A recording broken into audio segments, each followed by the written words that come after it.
Second lesson जो हम लोग का है इसका नाम है विश्व की जनसंख्या वितरण घनत्व एवं वृद्धि। मतलब विश्व की कितनी जनसंख्या है उसका घनत्व क्या है ना।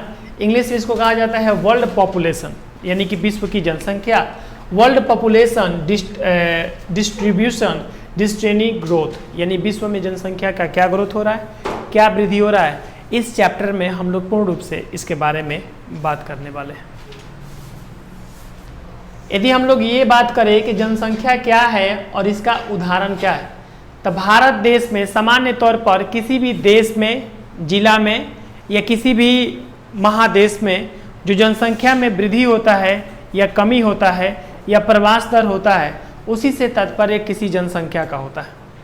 जैसे किसी देश में यदि जन्म दर ज़्यादा हो रहा है तो जनसंख्या में वृद्धि होगा, यदि किसी देश में मृत्यु दर ज़्यादा है तो उसमें जनसंख्या में कमी आएगा। वर्तमान में चीन और भारत में जनसंख्या में वृद्धि हो रहा है, यूक्रेन और रूस में जो युद्ध चल रहा है उसमें जनसंख्या में कमी आ रहा है, क्योंकि लोग उसमें मर रहे हैं, सेना उसमें मर रहा है। सामान्य तौर पे हम जनसंख्या को एक क्षेत्र में रहने वाले लोगों के समूहों के रूप में परिभाषित करते हैं। उदाहरण के लिए अमेरिकी जनसंख्या है, भारतीय जनसंख्या है, चीनी जनसंख्या है और किसी शहर की सामान्य जनसंख्या आदि को हम लोग इसमें समाहित करेंगे। इंग्लिश मीडियम वाले बच्चे इसको देख सकते हैं, इसी प्रश्न का हल आंसर उसका इंग्लिश मीडियम में किया गया है। ठीक है, अब यहाँ पर दूसरा प्रश्न ये है कि भारत की जनसंख्या कितनी है।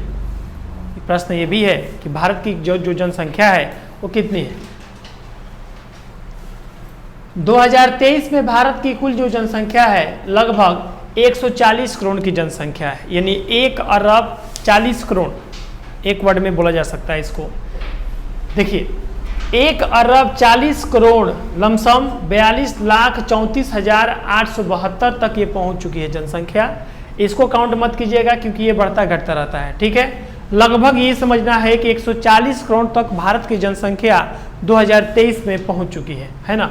आपसे हम पूछेंगे कि 2023 में भारत की जनसंख्या कितनी है या वर्तमान में भारत की जनसंख्या कितनी है, तो बोलिएगा 140 करोड़। कितना बोलना है? 140 करोड़। मोदी जी का जो भाषण होता है उसमें भी देखिएगा तो बार बार वही बात किया जाएगा, 140 करोड़ जनसंख्या है ना। जनसंख्या का घनत्व क्या है, यानी distance of the population in. ठीक है, चलिए समझते हैं इसको हिंदी में। जनसंख्या घनत्व से आप क्या समझते हैं? जनसंख्या घनत्व क्या है? ठीक है, घनत्व समझते हैं आप, किसी भौगोलिक क्षेत्र में रहने वाले लोगों की जनसंख्या को जनसंख्या घनत्व कहते हैं। जैसे किसी देश में या किसी क्षेत्र में रहने वाले भौगोलिक स्थिति पर देखा जाए तो उसमें आपका जनसंख्या का घनत्व निकलेगा। एग्जाम्पल के लिए हम आपको समझाना चाहेंगे। जैसे मान लीजिए कि कुछ देश है, जैसे मान लीजिए कि ये यहाँ पर एक देश बना हुआ है, ये क्या है सर? एक देश है, और सेम ये भी एक देश है, और सेम ये भी एक देश है, और एक ये भी देश है।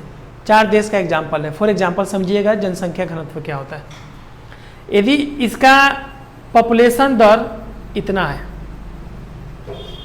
इसका पॉपुलेशन दर इतना है, जितना हम मिटा दिए हैं वो सब पॉपुलेशन भरा हुआ है, जितना छोड़े हुए हैं वो पॉपुलेशन दर खाली है। इस देश का पॉपुलेशन दर केवल ये है, इस देश का पॉपुलेशन दर केवल ये है, और इस देश का पॉपुलेशन दर सर ये है।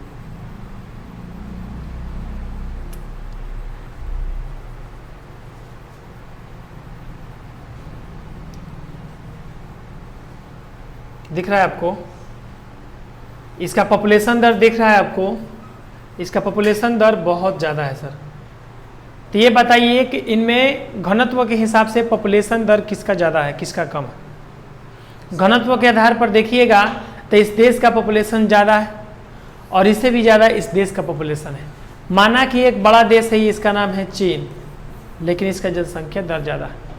और माना कि ये देश इससे छोटा है जिसका नाम है भारत, इसका भी पॉपुलेशन दर क्या है सर? ज़्यादा है। किसी भी देश में जब जनसंख्या मतलब कि स्थान से ज़्यादा जनसंख्या होने लगे, जहाँ पर ना ही फसल तैयार हो पाए, मतलब समझिएगा एक गांव है, उस गांव में इतना सारा बिल्डिंग, इतना सारा घर बन चुका है कि अनाज तैयार करने का जगह ज़मीन नहीं है। पंचायत कहाँ होगा, चाहे कहाँ किसी शादी समारोह या किसी फंक्शन को करना है, वहाँ पर जगह नहीं बचा है। तो आदमी कितना वहाँ पर मतलब खतरनाक डिस्टेनी के साथ वहाँ पर मूवमेंट करेगा आदमी।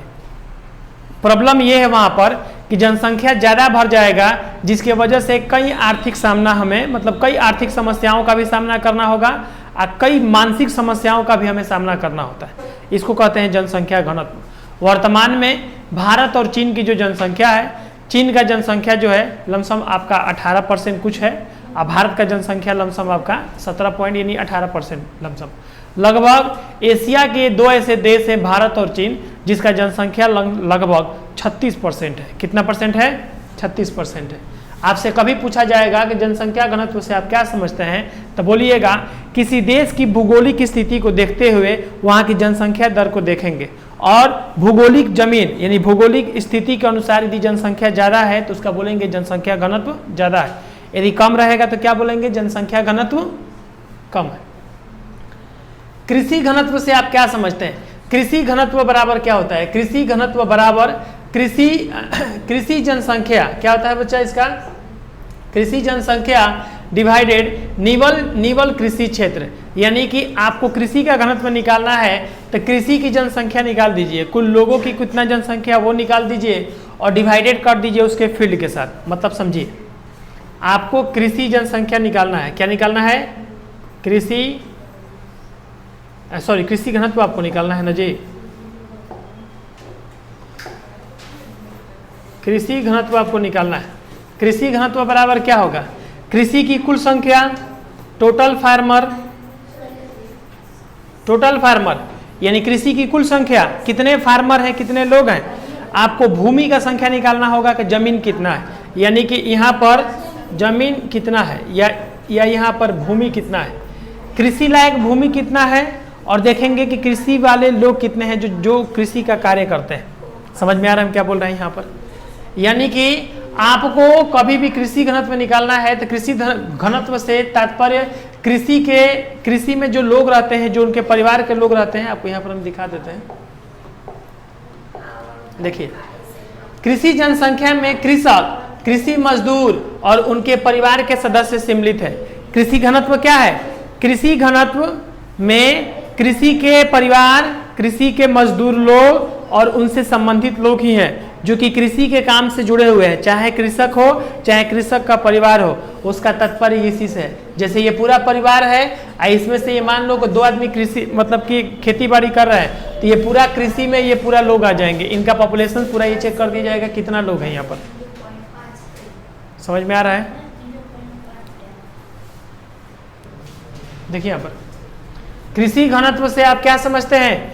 कृषि घनत्व बराबर कृषि की कुल संख्या। देखो कैसे बोलना है, कृषि घनत्व बराबर कृषि की कुल संख्या बटा में जमीन की संख्या। यदि 100 गो किसान है तो 100 गो किसान अपना जमीन चाहिए। समझ में आ गया? कृषि का घनत्व क्या होता है? कृषि का घनत्व कृषि मजदूर, कृषक लोग और उनके परिवार से क्या है? संबंधित है। मतलब कि हाई कृषि है, ये कृषि के परिवार है, 1-2 मजदूर रखा होगा कटाई बिनाई खातिर, वो सब यही में शामिल हो जाएंगे। इसी को कहा जाएगा कृषि घनत्व। ठीक है, आगे बढ़ जाते हैं। इंग्लिश में इसको आप देख सकते हैं। देखिए अब दूसरा आपका प्रश्न यहाँ पर है, जनसंख्या वृद्धि क्या है और जनसंख्या वृद्धि के प्रमुख कारण बताइए। कितना बढ़िया प्रश्न है कि आपसे पूछा गया है कि जनसंख्या क्या है और जनसंख्या वृद्धि के आपसे कारण भी सर पूछे जा रहे हैं कि जनसंख्या वृद्धि के कारण क्या है। जनसंख्या से आप क्या समझते हैं? किसी देश अथवा महादेश अथवा भौगोलिक कारक में रहने वाले जो लोग होते हैं, उसी का संबंध जनसंख्या के साथ होता है। तो जनसंख्या वृद्धि क्या है, इसके प्रमुख कारण क्या है? चिकित्सा सेवाओं में वृद्धि, कम आयु में विवाह, निम्न साक्षरता, परिवार नियोजन के प्रति विमुखता, गरीबी और जनसंख्या विरोधाभासा आदि ने जनसंख्या बढ़ाने में योगदान दिया है। मतलब कि जनसंख्या जो है, यहाँ पर प्रश्न है आपका, जनसंख्या वृद्धि क्या है? जनसंख्या वृद्धि के निम्नलिखित कारण है। क्या है? जनसंख्या वृद्धि के निम्नलिखित कारण है। पहला कारण है गरीबी, यदि गरीबी है तो जनसंख्या पे जनसंख्या वो बढ़ाएगा। दूसरा कारण है असमय विवाह। मान लो कि विवाह करने का उम्र जो अभी कोर्ट पास कर दिया है 2022 में कि लड़का और लड़की दोनों का उम्र 21 साल होना चाहिए।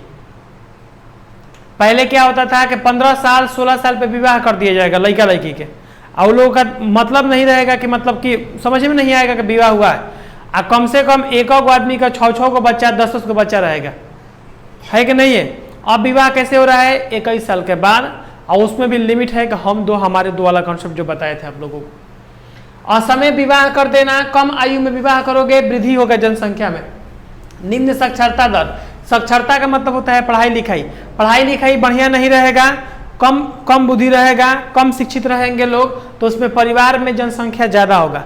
अच्छा, कहीं कहीं देखा जाता है कि पढ़े लिखे लोग में भी जनसंख्या ज़्यादा मिल जाता है कहीं कहीं, लेकिन बहुत कम। अशिक्षित लोग ज़्यादा होते हैं जनसंख्या वृद्धि। परिवार नियोजन के प्रति विमुखता। परिवार नियोजन का मतलब होता है फैमिली प्लानिंग। फैमिली प्लानिंग में यदि आप तत्पर नहीं है, फैमिली प्लानिंग में कितना परिवार है, कैसे मैनेज करना है, कैसे लेके चलना है, तो उसमें भी जनसंख्या वृद्धि होने का क्या रहेगा, चांसेस रहेगा। फिर आपका आएगा गरीबी, और गरीबी है गरीबी में भी जनसंख्या देखिएगा ज़्यादा होगा। अमीर आदमी के बच्चा कब होता है, एगो रहेगा, एकलौता माँ बाप के लड़का रहेगा चाहे लड़की रहेगी, खूब पैसा रहेगा। देखते हैं ना लोग ध्यान से, एकलौती लड़की रहेगी, hi fi car, hi fi जिंदगी रहेगा। एकलौता लड़का रहेगा, हाई फाई जिंदगी जिएगा, माई बाबू के एगो। गरीब में देखिएगा तो उसमें लड़का हो जाएगा कौ बोले सब, खास करके देखिएगा ऐसे। हाँ, ऐसा भी एक जाति, ऐसा भी एक आता है समूह उसमें कि उसमें देखिएगा कि लड़का या लड़की का जनसंख्या देश भर का कर देगा। कौन बैठ के पंचर बना रहा है, कौन अंडा का दुकान खोल दिया है, बुझा रहा है ना, जनसंख्या वृद्धि ज़्यादा उसमें हो जाता है। तो ये समस्या एक भारी समस्या बना रहता है। चलिए, ये समझ में आ गया कि जनसंख्या वृद्धि क्या है। लिखिएगा, जनसंख्या वृद्धि के निम्नलिखित कारण है गरीबी, साक्षरता दर में कमी, कम आयु पे विवाह कर देना, है ना, ये सबका बताना पड़ेगा आपको। पॉपुलेशन ऑफ इंडिया,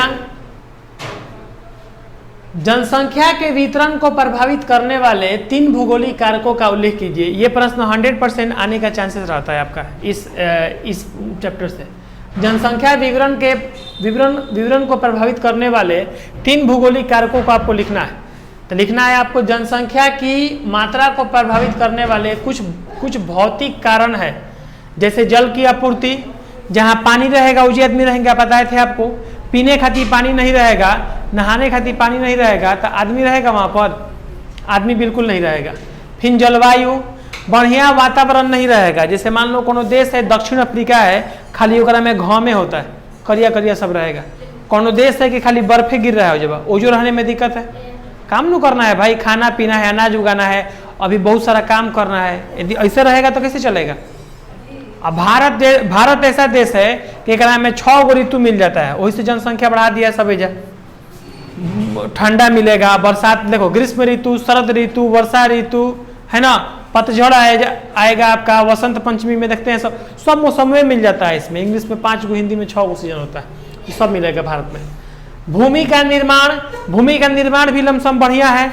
सब गांव में कोनो बंजर भूमि जल्दी लगता है भारत में, लमसम सब जगह हरियाली है। कहीं अनाज उगा के अपन खा लेगा, गाय भैंस चरा के कमा लेगा, कुछ करके खा लेगा, लेकिन खा लेगा इजा, ठीक है। वनस्पति, प्राकृतिक संपत्ति भी बहुत बढ़िया है।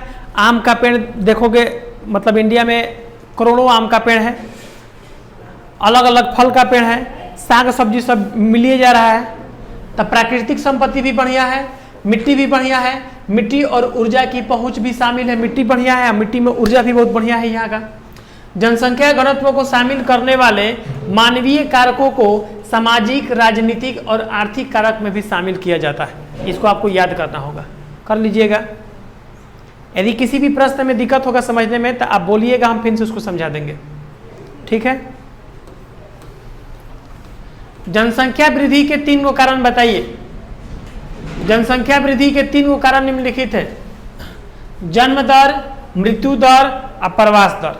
किसी भी जनसंख्या के वृद्धि में ये 3 गो कारण है: जन्म दर, मृत्यु दर और प्रवास दर।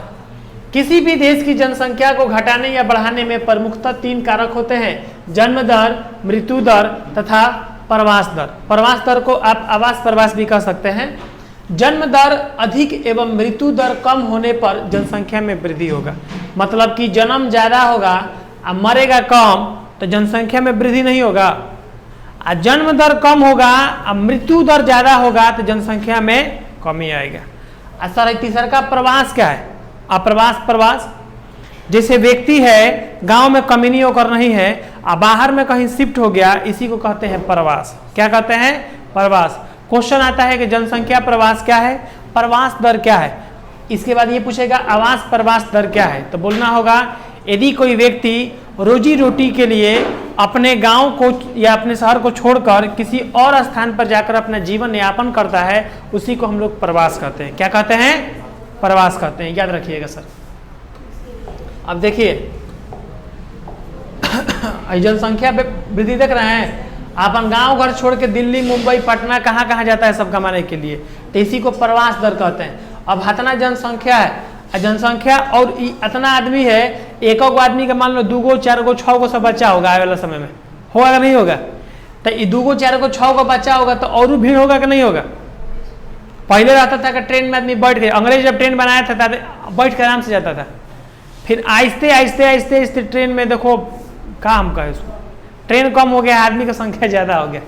पहले ऊपर में बैठने वाला था पैसेंजर में, वो सब हटा दिया है, तो दिक्कत होगा कि नहीं होगा? एक प्रश्न ये है कि जनसंख्या वृद्धि पर नियंत्रण कैसे किया जा सकता है। जनसंख्या वृद्धि पर हम निम्नलिखित उपाय है और निम्नलिखित विधि है जिससे हम नियंत्रित कर सकते हैं किसी भी जनसंख्या को। जनसंख्या में यदि कंट्रोलिंग करना होगा तो हम सबसे पहले क्या करेंगे? गर्भ निरोध करेंगे। गर्भ क्या करेंगे? गर्भ निरोध। जनसंख्या वृद्धि पर नियंत्रण का सबसे पहला उपाय है गर्भ निरोध। यानी कि कोई भी महिला है, 1 से 2 ज़्यादा बच्चा उसको मत अति कीजिए, ऑपरेशन करवा दीजिए, चाहे जो करना है ना, बढ़िया साइंटिफिक तरीके से कर दीजिए, इसको कहेंगे गर्भानिरोध।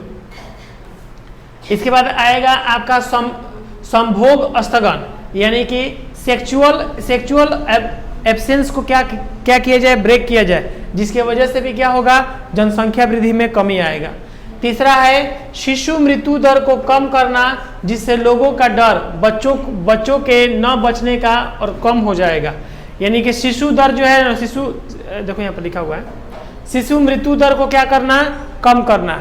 यानी कि बच्चा जो है तो बच्चा अधिक से अधिक मरता है ना, जिसके वजह से जनसंख्या में भारी अंतर आता है। शिशु दर को यदि हम लोग कम कर दें और जो भी शिशु हो वो परफेक्ट और बढ़िया हो, मतलब कि मेरा कहना ये है कि शिशु जो हो तो हिष्ट पुष्ट हो, है ना, हर तरीके से शिशु बढ़िया हो। आज के समय में जितना प्रदूषण, जितना केमिकल, जितना सब चल गया है, तो बच्चा जन्म लेते ही क्या हो तो उनको दवाई सुई घो पाता है सब देह में। काहे घो पाता है? बहुत सारा कमी, बहुत सारा पोषण का कमी है उसके शरीर में। समझ में आ रहा है ना? पोलियो ही एगो नहीं है, ऐसा बहुत सारा पोषण का कमी हो जाता है उसके शरीर में। इसके बाद आपका आएगा गर्भापात। यदि गर्भापात का मतलब होता है कि पेट में लड़का है चाहे लड़की है, वो गर्भपात कर दिया जाता है, पेट में ही उसको मार दिया जाता है। ये भी एगो जनसंख्या कम होने का एगो रीजन है। उसके बाद आपको स्त्रियों की प्रतिष्ठा में वृद्धि की जाए। स्त्री जो है, स्त्री का इज्जत कीजिए, स्त्री का सम्मान कीजिए। इसमें क्या करना चाहिए? आपको वृद्धि करना चाहिए, और जिससे परंपरागत लैंगिक श्रम विभाजन के बजाय नए प्रकार के लैंगिक श्रम विभाजन हो सके। स्त्रियों का यदि हम प्रतिष्ठा करें, मान सम्मान करें, तो इसमें भी क्या होगा? बढ़िया होगा। अब बहुत जगह देखेंगे आप लोग ना कि स्त्री जो होती है वो बच्चा पैदा करने वाला को मशीन बना देता है सब। एक गो स्त्री के 10 गो बच्चा, 12 गो बच्चा, 14 गो बच्चा, ओकरा में स्त्री जो होगा ऐसा रोग हो जाता है उस सब स्त्री को कि मतलब क्या कहा जाए उसको। कहने का मतलब है कि देखो, जैसे मान लीजिए कि कोई पशु है, यदि अधिक फीमेल पशु है, अधिक यदि बच्चा वो पैदा करेगी तो उसका जीवन क्या होगा? उसका जीवन आहिस्ते आहिस्ते खराब होगा, आहिस्ते आहिस्ते क्या होगा? खत्म होगा। तो इसी प्रकार स्त्रियों का मान सम्मान करे, प्रतिष्ठित रखे और अधिक से अधिक कोशिश करे कि जनसंख्या दर में नियंत्रित किया जाए। समझ में आ रहा है ना? जनसंख्या दर में क्या किया जाए? नियंत्रण किया जाए। स्त्रियों की प्रतिष्ठा में वृद्धि की जाए, जिससे परंपरागत लैंगिक श्रम विभाजन के बजाय नए प्रकार के लैंगिक